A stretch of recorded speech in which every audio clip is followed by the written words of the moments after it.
Yeah, we're here at 37th and 4th Avenue. At 36th and 4th Avenue is where everyone got off the train and ran for their lives to safety. As you said, 16 patients in all, 10 of them suffering gunshot wounds. 5 of them are critical but stable. We're getting that information from the FDNY's acting fire commissioner. What we know this morning, or this afternoon for that matter, is that a number of the people who were injured, as Jonathan said, either suffered smoke inhalation.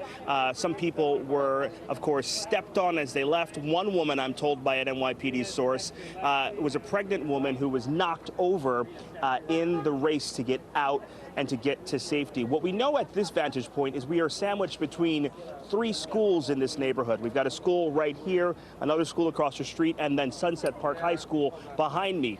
As we've mentioned already, the education department has said they are in shelter in place this afternoon, meaning that all the students who are inside these schools will remain that way until this is declared all clear by the NYPD.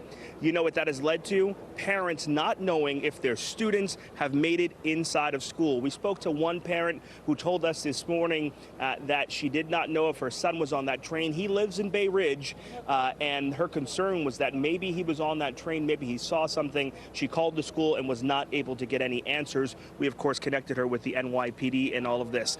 This vantage point where we are is where the fire officials and police contacted those patients. They were able to talk with them before they went to the hospital. That's where we got that narrative of the man who questioned the suspect after he unleashed that smoke canister. At this vantage point, we expect later today to be able to talk to some of the parents of these students who were locked in school all of the day. Obviously, a lot going on behind me here, and so the students are, of course, seeing that as well.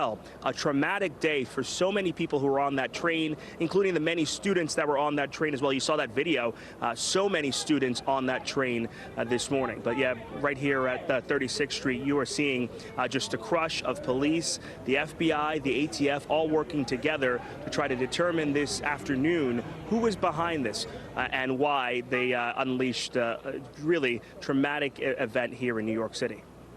And Miles, as you mentioned there, you're on 4th Avenue, and I can't help but notice this juxtaposition. You have a school bus behind you as we're talking about some of the most horrifying events that happened this morning just right nearby. But 4th Avenue, for those of us who know 4th Avenue and Sunset Park, I mean, this is a typical New York City neighborhood. There's a bagel store, there's schools, there's homes, it's a busy street.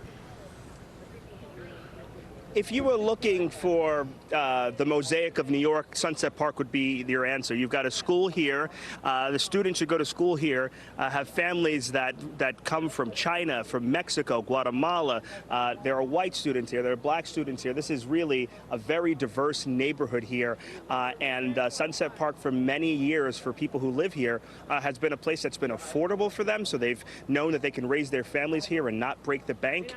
And if you can imagine these people with these typical immigrant stories coming here, rising from nothing to really create something for themselves, then having to deal with this true American situation of seeing this kind of traumatic experience of gunfire and all of that happened on the train today. So really hard-working folks who are experiencing one of the worst days of their lives. Certainly.